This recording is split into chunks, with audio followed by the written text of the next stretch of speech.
Europe 1. On de la raconte. Christophe Ondelatte. Ce matin de février 2003, à Coulogne, dans le Pas-de-Calais, c'est la voisine qui appelle la police. Il était, 8 heures du matin, j'ai ouvert les volets et machinalement, j'ai regardé chez Madame Lejeune.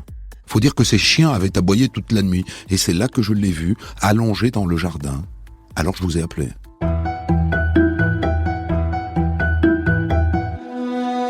La police arrive tout de suite. Le corps de Madame Lejeune gît sur le dos, au beau milieu de l'allée qui mène à la porte d'entrée de la maison. Les jambes vers le portail, la tête vers la maison. Et son corps est couvert de sang, mais en revanche, sur le sol, il n'y a pas de sang. C'est donc qu'elle a été tuée ailleurs.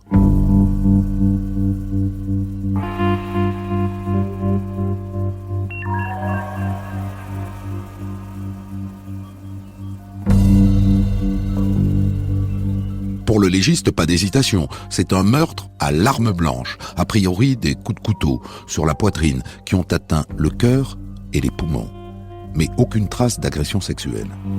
Et maintenant, il faut rentrer dans la maison, au moins pour libérer les chiens, qui aboient depuis que les policiers sont arrivés. Et aussi pour vérifier qu'il n'y a pas d'autres victimes. Son mari, son fils, car les Lejeune ont 3 fils, dont un qui vivrait toujours, selon les voisins, chez papa-maman.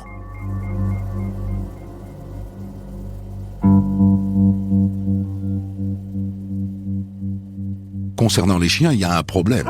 Un voisin dit qu'il y a un Doberman qui est dressé à l'attaque. Mieux vaut donc faire venir des spécialistes. Il faut donc attendre. Dès qu'ils sont là, les policiers enfoncent la porte. Et là, tout de suite, ils sentent une résistance. La porte racle sur le sol. Et ils comprennent vite la raison. Il y a du sang sous la porte. Du sang coagulé. Tant pis. Ils prennent le risque d'effacer les traces. Ils ouvrent la porte en grand. Et dans l'entrée, du sang, il y en a partout. C'est donc là que ça a dû se passer. Vu la quantité de sang dans l'entrée, il paraît assez peu vraisemblable que Monique Lejeune soit allée seule, en rampant, mourir dans le jardin. On l'a transportée, c'est clair. En fin de matinée, le mari et 2 des enfants arrivent sur les lieux. Ils étaient à Paris pour une fête à laquelle Monique n'avait pas voulu se rendre.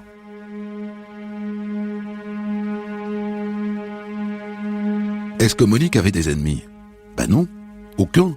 À part un méchant voisin qui vit à une centaine de mètres et que les gens du coin n'ont pas l'air de porter dans leur cœur.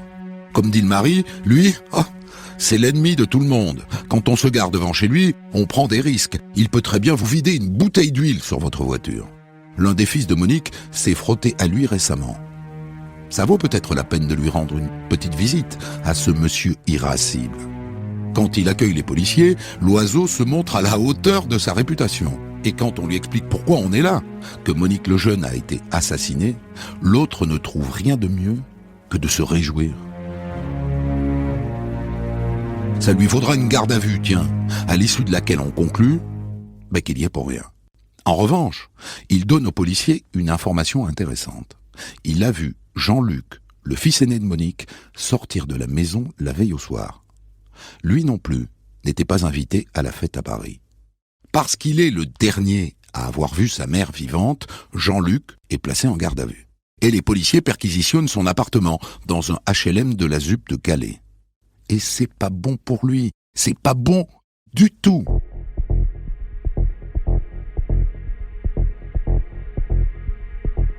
Il y a du sang sur son vélo, celui avec lequel il est allé rendre visite à sa mère. Et du sang aussi sur sa porte d'entrée. Et c'est pas tout. Dans l'appartement du dessus, qui est occupé par son beau-frère, dans le tambour de la machine à laver, les policiers trouvent un pantalon taché, roulé en boule, trop petit pour appartenir au beau-frère, et pour tout dire, plutôt de la taille de Jean-Luc.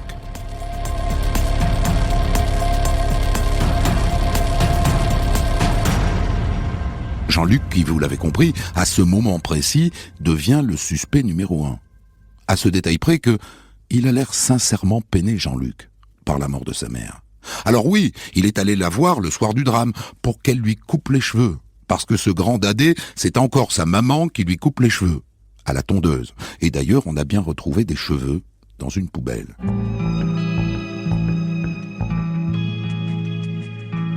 Il dit qu'il est reparti de chez sa mère vers 19h en vélo.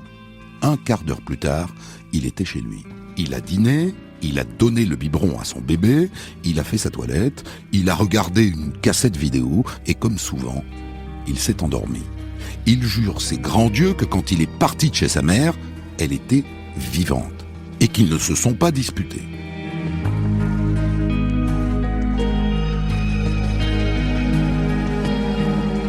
Mais vous avez compris qu'avec le sang sur le vélo, le sang sur la porte et peut-être le sang sur le pantalon retrouvé chez le beau-frère, les policiers ont un peu de mal à le croire. Alors, ils haussent le ton. « On n'est pas dupes, Jean-Luc, hein ? Vous ne nous avez pas tout dit. Alors réfléchissez un peu. C'est pas comme ça que ça s'est passé, n'est-ce pas ?» Et là, Jean-Luc, il se met à paniquer. Il perd pied. Et maintenant, il pleure. Il est fragile, Jean-Luc. Dans l'état dans lequel il avouerait n'importe quoi. Parti comme il est, l'assassinat d'Henri IV et de Kennedy, c'est lui. Et au passage, celui de sa mère. Mais que vaudraient des aveux d'un type aussi fragile ? C'est pile à ce moment-là qu'un couple se présente au commissariat.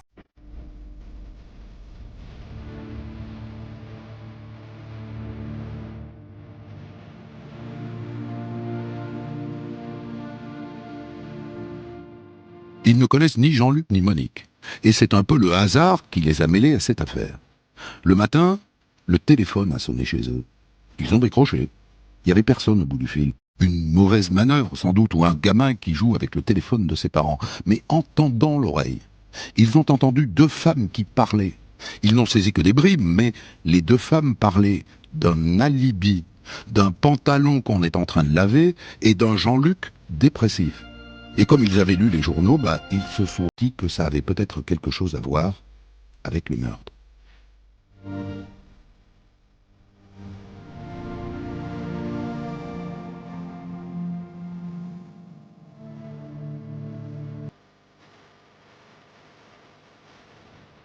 Les policiers qui reçoivent leur déposition sont dubitatifs. Ça serait quand même dingue que ce couple ait été par hasard témoin d'une conversation qui ferait avancer l'enquête. Ils vérifient tout de suite d'où vient ce coup de téléphone. Et c'est très intéressant. C'est Christophe, le beau-frère de Jean-Luc, son voisin du dessus. L'appel provient de son téléphone. Et ça change tout. Il décide de les relâcher tous et de les placer tous sur écoute. Il sera toujours temps de les replacer en garde à vue plus tard, quand il y aura plus de biscuits.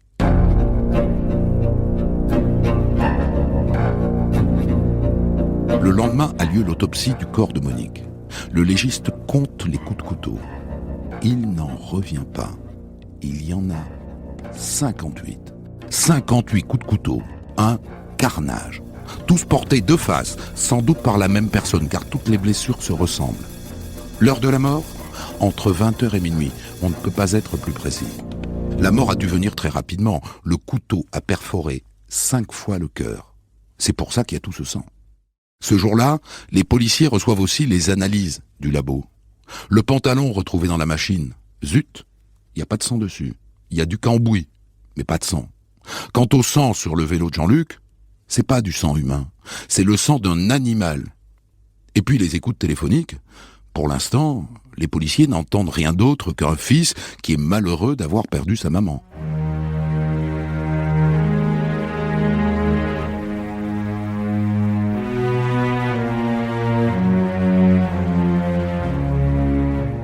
Alors qui était Monique le Jeune ?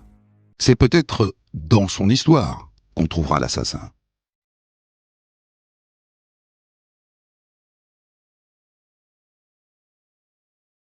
Monique, c'était une authentique Calaisienne, qui dans sa jeunesse a même tricoté la fameuse dentelle de Calais.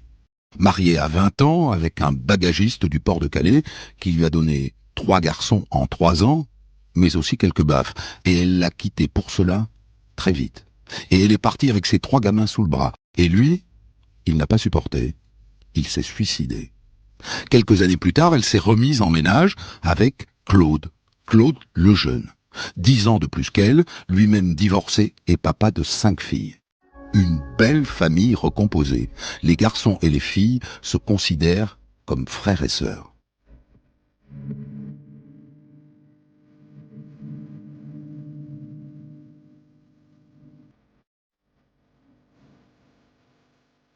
Et ce que révèle ce tout début d'enquête, c'est que dans cette belle famille, Monique c'était le chef, c'était le pivot.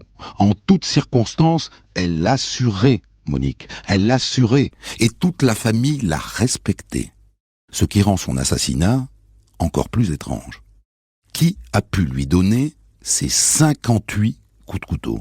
Et pourquoi? L'enquête va faire un bond d'un coup, début mars, quand tombe une série de nouveaux résultats d'analyse du labo. Sous les ongles de Monique, on a trouvé de l'ADN. Et c'est l'ADN d'une femme. Et ça, pour l'instant, les policiers ne l'avaient pas du tout envisagé. Ils s'étaient toujours dit que pour donner 58 coups de couteau, il fallait être fort et costaud. Et c'est donc une femme. Mais alors, quelle femme?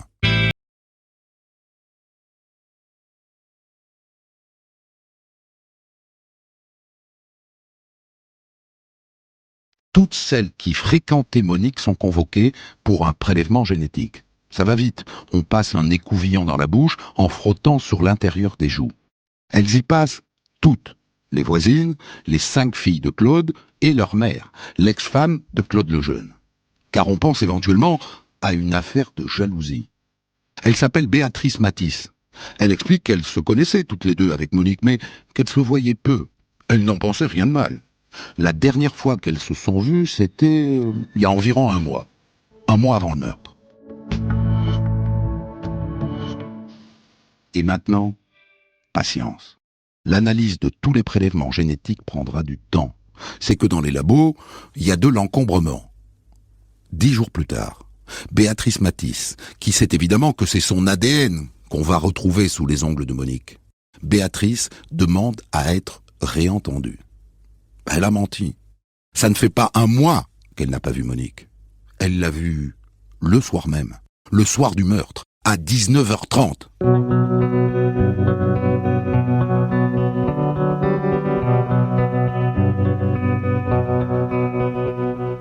Je suis passé à l'improviste pour lui parler d'un grand repas de famille qu'on devait organiser. Mais je vais être franc avec vous, elle m'a pas bien reçu. Ouh là là, non, pas du tout. Elle était très énervée. On aurait dit qu'elle attendait quelqu'un. Alors elle m'a carrément mise à la porte. Et à un moment, elle a trébuché et elle s'est accrochée à mon bras. Et c'est pour ça, sans doute, que vous allez trouver mon ADN sous ses ongles. Et elle montre alors au policier une vague égratignure sur son bras. Je ne sais pas ce que vous en pensez, mais tout ça sonne un peu faux, non? Si, c'est improbable. Et les policiers pensent comme nous, car ils la placent illico en garde à vue. Et elle joue les indignés. Si elle avait su que Monique allait se faire assassiner ce soir-là, elle n'y serait pas allée. C'est pas mal comme argument, ça. En tout cas, ce qui est sûr, c'est que Béatrice Matisse, du haut de ses 58 ans, et malgré son petit gabarit, son 1,50 m et ses 50 kilos, elle ne va pas craquer comme ça. C'est pas le genre. Ça a l'air d'être une coriace. Les policiers lui ont déjà trouvé un petit nom. Ils la surnomment Edith Piaf. Petit format, grosse personnalité. Dans la foulée, les policiers font fouiller son appartement. Elle vit dans une ancienne boutique, une ancienne épicerie. Et il y a un souk là-dedans. C'est incroyable. C'est sale. Il y a de la poussière. Le linge est en boule. La cuisine est crado. Il y a des cartons partout. On dirait un squat. C'est d'autant plus étonnant que quand on la voit comme ça, elle a l'air propre.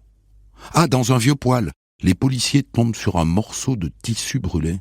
Est-ce qu'elle aurait pas voulu se débarrasser de ses vêtements tachés de sang? Et puis il y a sa voiture.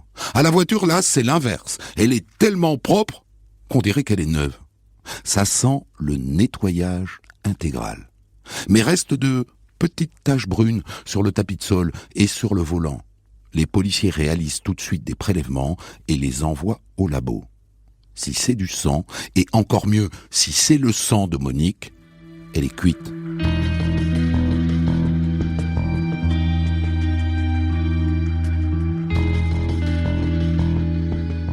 Et en attendant, autant se rencarder plus avant sur cette femme, qui est en l'état de l'enquête, la suspecte numéro 1.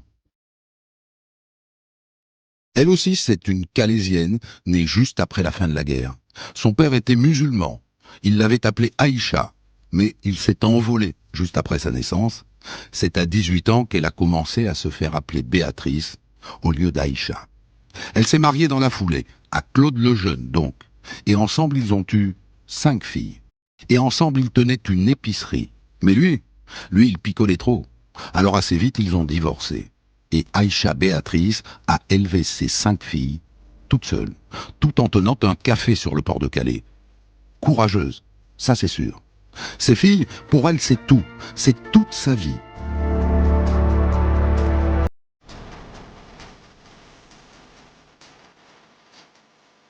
Et puis quand le chantier du tunnel sous la Manche s'est achevé, son café a lentement périclité. Elle est allée alors travailler en Angleterre.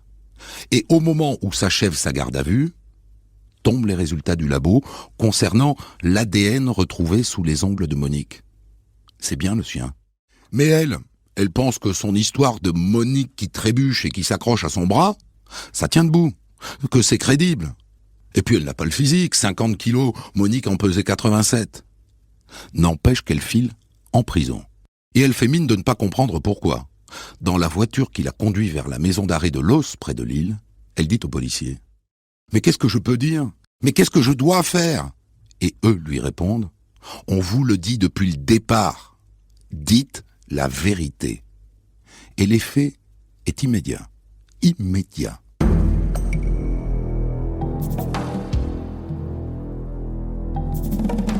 Bon, ok, bah c'est moi. C'est moi qui ai tué Monique. Le problème, c'est qu'à ce moment précis, les policiers n'ont pas le droit de l'interroger. C'est le juge maintenant qui dirige l'enquête, c'est au juge qu'elle doit parler. Mais tant pis, elle déballe tout dans cette voiture de police qui file vers la prison. Et elle est bien allée chez Monique, à 19h30. Et c'était vraiment pour lui parler de ce projet de repas de famille. Mais Monique l'a très mal reçu. Elle n'en voulait pas de ce repas. Le ton est monté, elles ont fini par s'engueuler.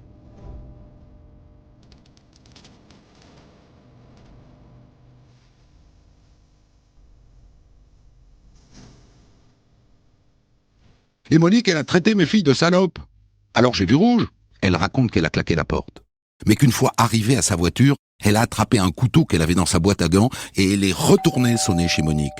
L'autre lui a ouvert la porte et elle s'est mise à la poignarder de haut en bas, plusieurs fois. Et après, elles sont tombées par terre toutes les deux. Et elle a continué à la frapper. Et l'autre était sur elle. Et elle raconte qu'à un moment donné, elle l'a vu se relever comme un fantôme, faire quelques pas et finalement s'effondrer au milieu de l'allée, dans le jardin. Et ensuite, elle a jeté son couteau dans un conteneur sur le parking d'un supermarché. Voilà.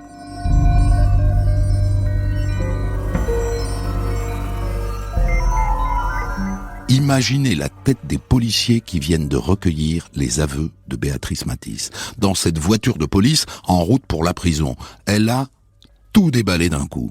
Mais à ce stade, ça sert pas à grand chose. Il faut qu'elle répète toute son histoire au juge, et d'art.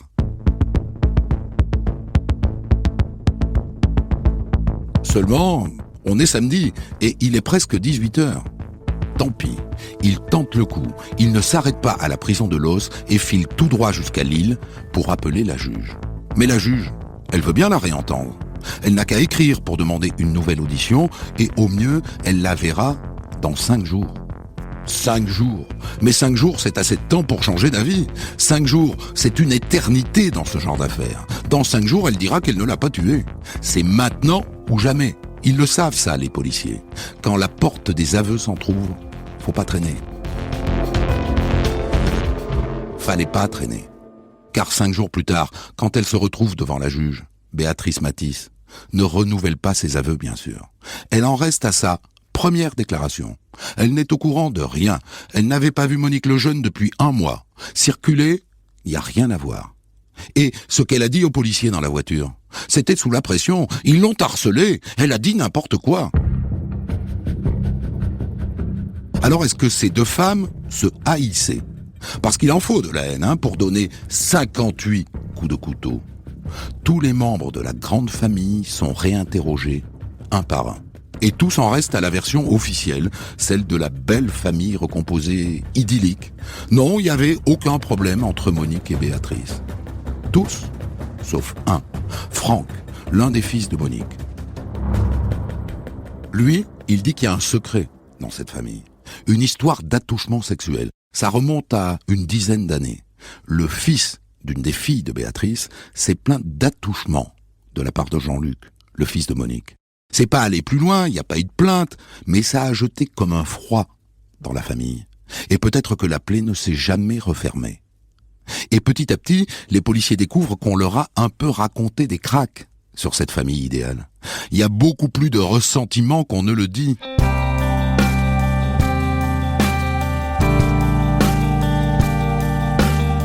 Les filles de Claude, par exemple, ne considéraient pas du tout Monique comme leur mère, ni les fils comme leurs frères.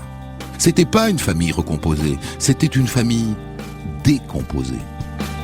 En 2004, changement de juge d'instruction. Ah, ça c'est classique. Ça arrive dans presque toutes les affaires criminelles. Parfois c'est un handicap, parfois c'est une chance. Le nouveau juge veut vérifier cette histoire racontée par Béatrice Matisse. J'ai trébuché, je me suis accroché au bras de Monique, et c'est pour ça qu'il y a de mon ADN sous ses ongles.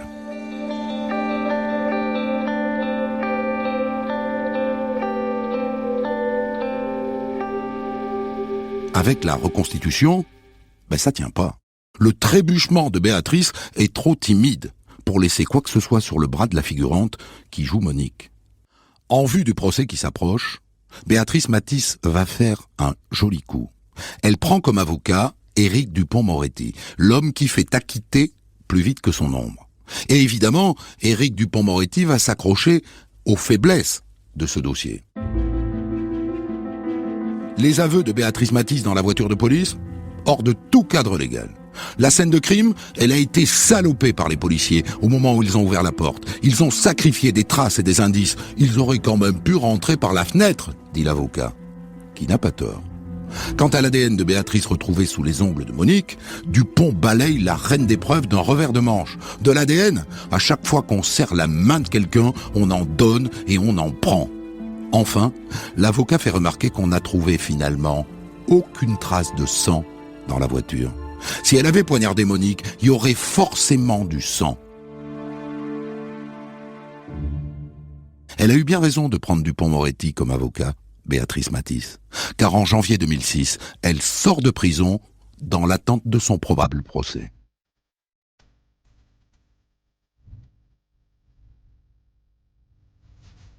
Le procès s'ouvre devant la cour d'assises du Pas-de-Calais le 5 octobre 2009, 6 ans après le drame. Et c'est peu dire qu'elle fait bonne impression, Béatrice, quand elle arrive, libre, ce petit bout de bonne femme qui a maintenant 64 ans.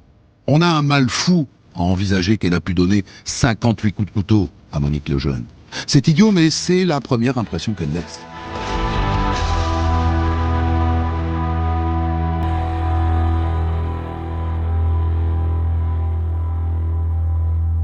À part ça, Dupond-Moretti est toujours à la manœuvre et ne laisse rien passer.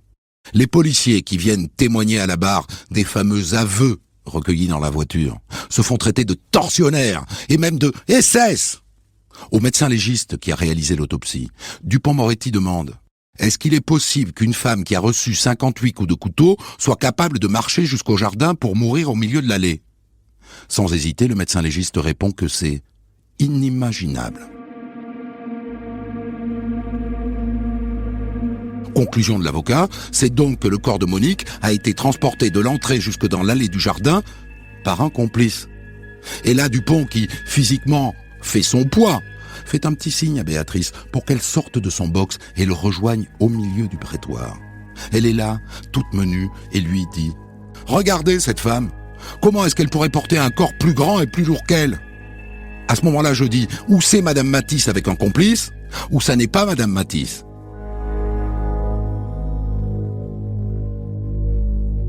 Cette histoire de complice sème le doute. L'instruction n'a absolument pas exploré cette piste.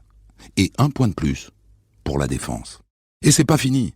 Le fameux pantalon qu'on avait retrouvé dans la machine à laver du beau-frère de Jean-Luc, le fils de Monique, disparu. On le trouve plus. Au point qu'on est obligé d'interrompre le procès pour chercher le pantalon. Et on le reprend, tenez-vous bien, 1 an plus tard. Et on n'a pas retrouvé le pantalon. Et à la fin de ce procès complètement dingue, Béatrice Matisse comme vous vous en doutez, est acquitté. Ce Dupond-Moretti est décidément irrésistible. Cela dit, l'avocat général fait appel de cet acquittement et c'est reparti pour un nouveau procès en janvier 2012 à Douai, dans le Nord. Sauf que ce coup-là, l'avocat général est beaucoup plus combatif. Dupond-Moretti a plus de mal à se glisser dans les interstices de ce dossier. Et à la fin, Béatrice Matisse est condamnée à 15 ans de réclusion criminelle. Et c'est ça la vérité judiciaire de ce dossier. La tueuse, c'est elle. Des centaines d'histoires disponibles sur vos plateformes d'écoute et sur europe1.fr.